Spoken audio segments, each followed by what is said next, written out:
Are you seeing the person or your idea of them? Change does not come the way we expect. It is never dramatic. It does not arrive with a clear moment you can point to and say, "Here, from this point, everything was different."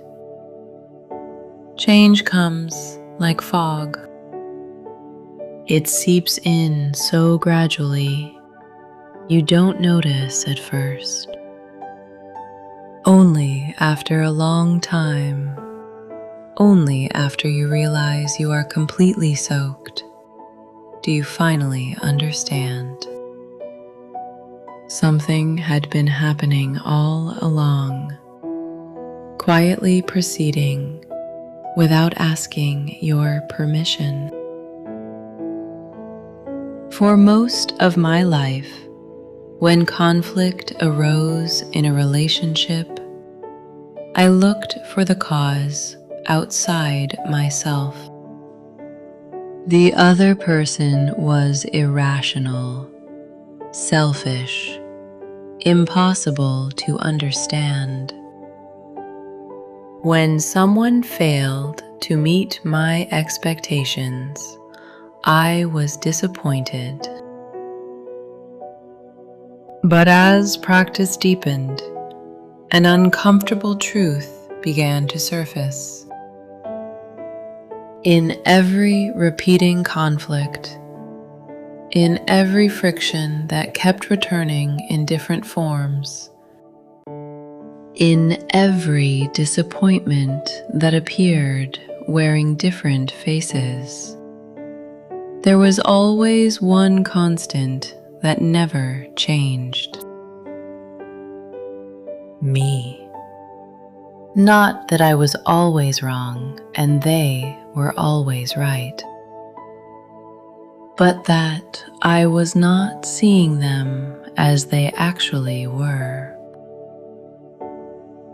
I was seeing them through a filter built from my interior history, my expectations, my interpretations, my accumulated experiences,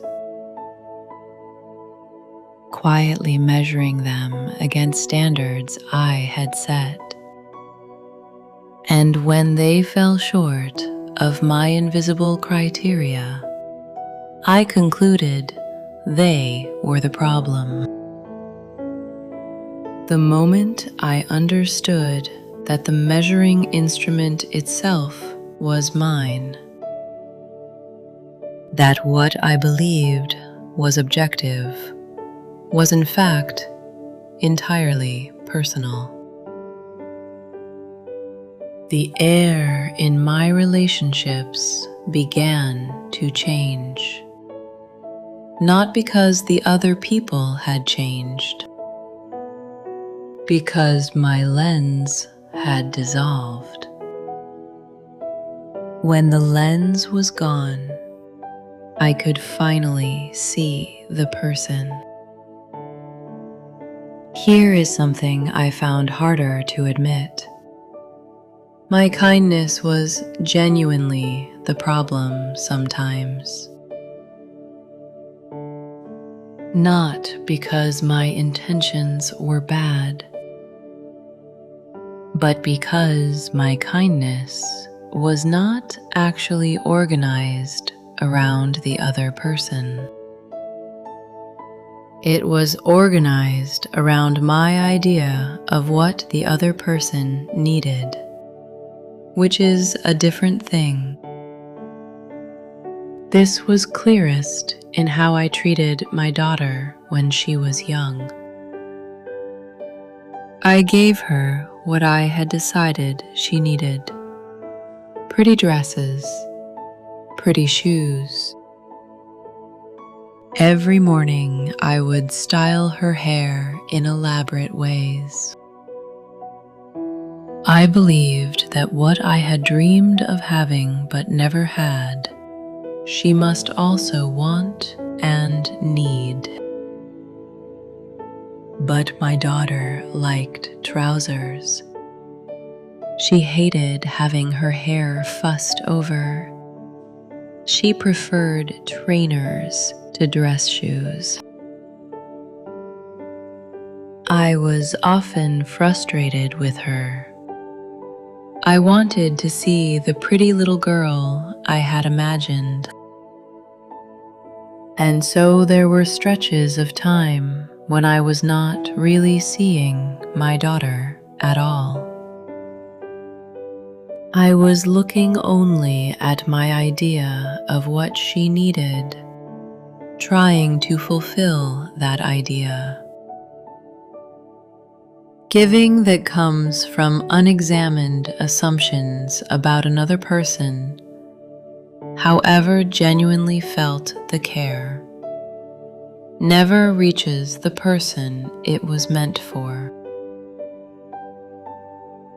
True care begins with seeing. Not the version I have imagined. Not the version I would prefer. The actual person who may be entirely different from what I expected.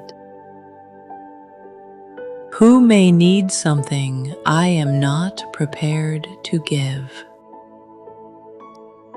Sometimes the most honest form of care is not giving what someone wants. I understand that you want this, but I am not going to give it to you. That is not coldness, it is clarity. What someone wants and what someone needs do not always coincide. The understanding that made this possible for me did not come from imagining myself in the other person's situation. It came from learning to look without inserting myself, learning to see clearly without placing my own stories in front of what is actually there. That, for me, was where real love began. Not giving more, seeing more accurately,